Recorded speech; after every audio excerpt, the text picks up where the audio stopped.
Welcome to the new Camtasia Studio. We encourage you to watch and play with this Getting Started project video to learn some of the most important concepts of using the editor. If you want more in-depth tutorials that will walk you through the entire process of recording, editing, and sharing your videos, then please watch the Getting Started tutorials using this link under the Help menu. The editor is divided up into three main areas: the clip bin, the timeline, and the canvas. The canvas is where you see your video during playback and can move, resize, and reposition all media however you want. The timeline is where you assemble and edit your video. At the top of the timeline, tick marks represent time in terms of minutes and seconds. When building a video, you'll work in a horizontal manner, beginning from the left and moving sequentially through time toward the right. The tracks are layered on top of each other, so media you add on higher tracks is viewed on top of media on lower tracks in the canvas. For example, this callout is placed on top of the video track on the timeline, and therefore is on top of the screen video on the canvas. If I drag the video track on top of the callout on the timeline, the callout is now hidden behind the video on the canvas. Use the zoom slider to magnify the view of the timeline. This is very helpful when making precise cuts and selections, like removing ums in your audio. New media can be dragged and dropped on an existing track, or a new track is automatically created when media is dropped at this location at the top of the timeline. To change the position of a clip on the timeline, just drag it. To change the duration of a clip, drag the edges in either direction. An important part of the timeline is the playhead. To view your video, click play. Notice how the video and the timeline's playhead stay in sync. Click anywhere along the timeline and the playhead moves to that point.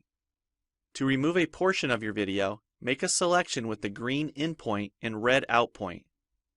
Then click the cut button. If you don't want media cut on a specific track, just click the lock icon. If you make a mistake while editing, press Ctrl-Z on the keyboard to undo, or choose Edit Undo. Double-click the playhead to deselect.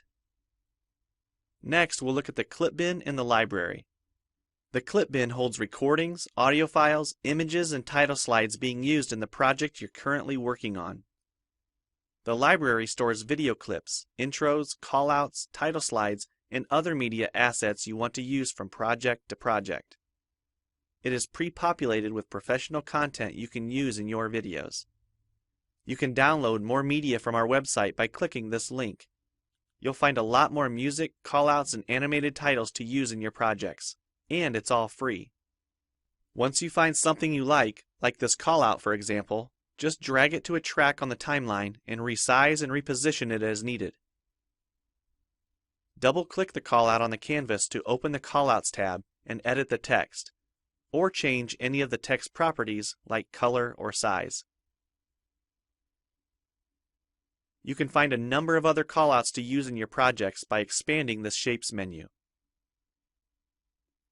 You've probably noticed the video zooming in and out at times, for example here when it's zooming into the timeline. To learn more about adding and customizing zoom and pan animations to your video, check out the other Getting Started tutorials on our website. We've talked about some of the tabs already, but be sure to explore the others for adding and editing special effects. If they don't all show up as tabs, click on the More tab to explore others, like the speech-to-text capabilities and captions, and the improved quizzing. Also, transitions can now be dragged directly to the timeline and added on top of clips. So we've shown a few ways you can navigate and edit your video. But how do you get content into your video? To make a new screen recording, click the Record the Screen button. If you already have an audio or video recording you'd like to use, click the Import Media button. When you're done with your video project, you'll need to click the Produce and Share button to create a shareable video. Expand this menu to see a variety of presets. We have a new video player that plays back your MP4 video and includes other interactive features like table of contents, closed captions, quizzes, and even hotspots. These features are available when hosting your video on TechSmithScreencast.com or the video and player on your own web server. This player provides playback on multiple devices with just one video, whether it's a phone, tablet, laptop, or desktop computer. Well, it's time for you to try Camtasia Studio for yourself using the content on the timeline, or better yet, create your own. We have lots of free tutorials on our website, and I recommend you begin with the Getting Started series. Also, the help file inside Camtasia Studio tells you how to use each of the Camtasia Studio features and applications. One last thing, if you ever want to open this Getting Started project again to view or practice with, use this link here. Thanks for watching, and we hope you enjoy Camtasia Studio.